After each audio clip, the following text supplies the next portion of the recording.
Hanggang kailan mo ituturing na pagsubok ang bunga naman talaga ng maling ginagawa? Parehong may paghihirap ang buhay na nasa Diyos at wala sa Diyos. Kaya lang, ang pinagkaiba, kapag sa Diyos ka, may kakampi ka. May katuwang at source ng strength para mapagtagumpayan ang mga problema. Pero pag wala sa Lord, kabaliktaran lang na wala kang kasama sa problema. What I'm saying is, kahit nasa Lord ka na, hindi pa rin mawawala ang pagsubok. Pero just to be clear, na minsan hindi na din pagsubok ang pinagdadaanan natin kundi bunga na pala ng mga pagsuway natin. Kasi may pagkakaiba sa pagitan ng pagsubok lang at resulta ng pagsuway sa Diyos. Pagsubok means nararanasan mo ito dahil sumusunod ka. Resulta ng pagsuway means hindi mo ginagawa ang kalooban ng Lord kaya tinutuwid ka niya. Kawikaan chapter 13 verse 15.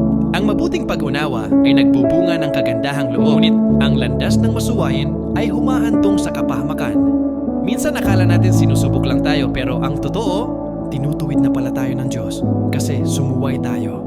Minsan din sinusubukan pa nating depensahan ang paghihirap natin kasi pagsubok lang daw. Pero ang totoo mali na pala ang ginagawa natin sa harap ng Diyos. So let's be observant mga kapatid. Yan bang pinagdadaanan mo ngayon ay pagsubok talaga dahil sumusunod ka o bunga na ng mga pagsuway natin sa Kanya? Kung pagsubok lang, praise God kasi may purpose yan. Pero kung bunga ng pagsuway, ay kailangan nating pagsisihan. And don't be afraid to come to God and repent mga kapatid. Kasi habang may buhay, may pagkakataon. Huwag tayong paluloko sa ating mga pinagdadaanan. Always find out kung paano, kailan, at bakit natin ito nararanasan. Ito ba ay bunga ng pagsunod o pagsuway? Galatians chapter 6 verse 7.